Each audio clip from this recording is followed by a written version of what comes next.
Aula relâmpago de História da Arte. Você conhece um pintor holandês chamado Rembrandt? Pois é, ele nasceu em 1610 e a gente copia o trabalho dele até hoje. Então a gente vai fazer uma aulinha rápida de História da Arte até chegar nele, para vocês entenderem o movimento histórico. E a gente tem que entender também que essa arte que a gente trabalha, tanto de iluminação 3D quanto de fotografia, não se faz só de software e equipamento. A gente tem que ter a base teórica para poder atingir um resultado bonito depois. Então, assim, nem o Katana nem o Maya vão conseguir resolver isso para você. Vamos para a aula. Pode não parecer, mas entre essa primeira pintura e essa última, foram quase 1000 anos de história. São 1000 anos de desenvolvimento técnico, artístico, filosófico, idas e vindas, tese e antítese, né? A tese e a antitese. Todo movimento vem um pouco negando o movimento anterior, né? Então a gente tem o período bizantino, que tem pessoas com expressão leve, porém mesmo com muito drama, mais leve, cândido, e era um estilo que eles gostavam de representar as pessoas. Depois, assim, a gente tem um intervalo aqui entre esses dois períodos, entre o período bizantino e o período gótico, que chama romanesco. Mas pulando aqui direto para o gótico, que a gente conhece melhor, as coisas começam a ficar muito mais dramáticas, porque no período gótico a impressão deles é que o corpo era a jaula da alma, né? Então o corpo ele não era de Deus, era só alma, então o corpo deveria sofrer, no caso, né? Então é um período que a arte fica muito mais escura, né? Então tem muito filme de terror aí que é no período gótico, porque o tipo de pensamento era muito pesado nessa época. Aí, essa sendo a tese do sofrimento do período gótico, que aí começa até a ter um pouco mais de sombra, né? Que aí tem a ver muito mais com a minha área, né? As coisas são muito 2D ainda, né? Não tem tanta profundidade, mas elas estão um pouco mais dramáticas, né? Com relação à iluminação, principalmente, né? É lógico que as proporções melhoram, as coisas mudam. Tendo o período gótico como tese, aí a gente tem a antitese, né? A antítese do período gótico é o período do Renascimento. O Renascimento, eles falavam que não, que o corpo ele não é uma jaula, o corpo também é de Deus, o homem é feito a imagem e semelhança de Deus, logo o corpo ele não tem que ser sofrido, ele tem que ser valorizado, né? E é por isso que tem até um resgate nessa coisa da escultura, que joga muito para aquele período grego, mas lógico que são razões completamente diferentes, né? Da valorização do corpo, a questão da filosofia, mas o período de Renascimento ele vem com o entendimento de pinturas com perspectiva, né? A gente tem essa aqui, uma perspectiva de um ponto aqui, que foi uma grande descoberta técnica que eles tiveram na época, né, que hoje a gente acha que é super bobo, mas assim demorou bastante para alguém chegar nessa conclusão de que existia um ponto de fuga, essas coisas. E uma das coisas que é importante também é ver tanto que a iluminação ficou mais leve, né?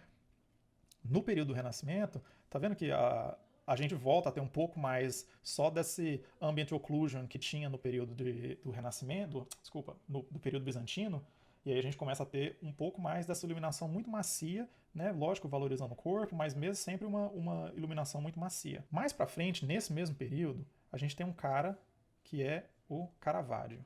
O Caravaggio ele é um pintor romano que passou a boa parte da vida dele em Roma. Ele morreu em outro lugar, mas a grande parte da produção dele foi em Roma. Eu tive o privilégio de ver essas coisas ao vivo.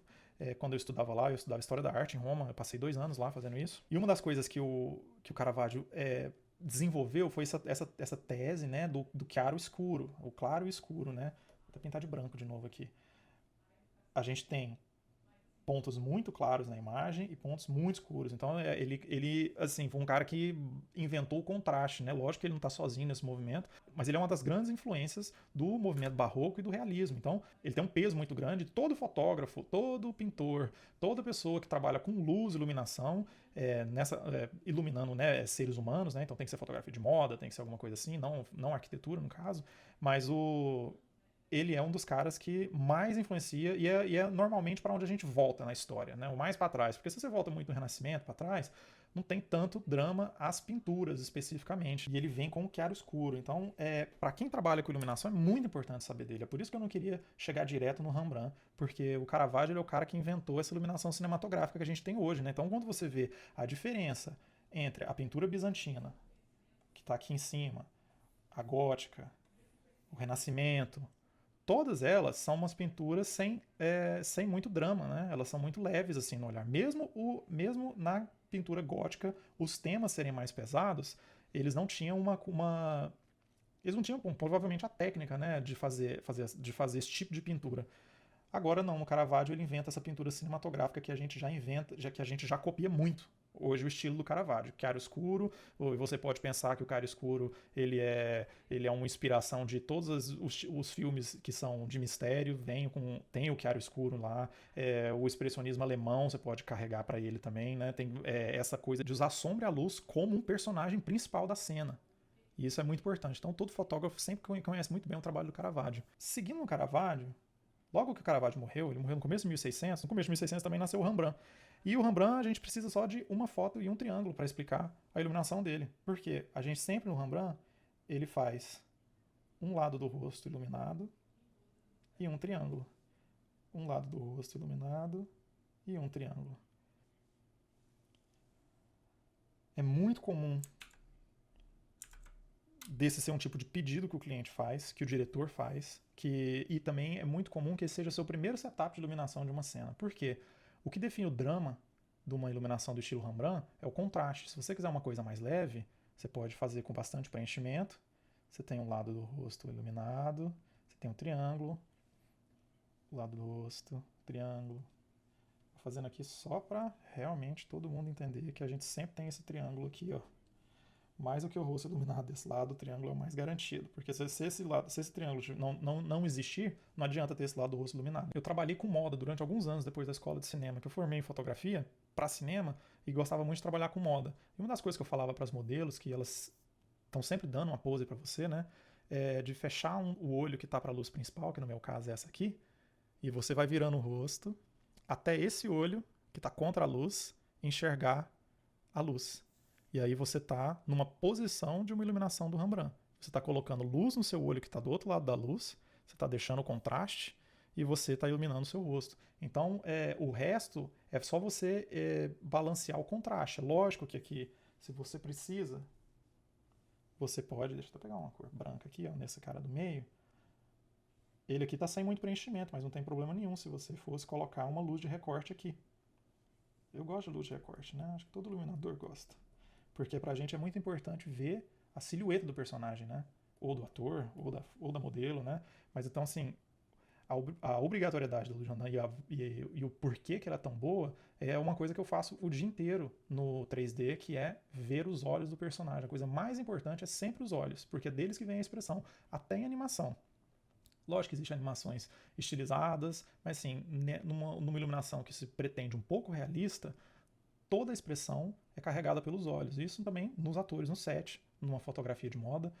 Lógico, né? Você tem que. Não precisa estar mostrando a roupa, não. Mas nos atores no set, com certeza, no cinema, na série, na televisão, os olhos são o que expressam muito. Então, uma coisa que o Rembrandt fez foi atingir esse ângulo de iluminação que é perfeito para você ter os dois olhos.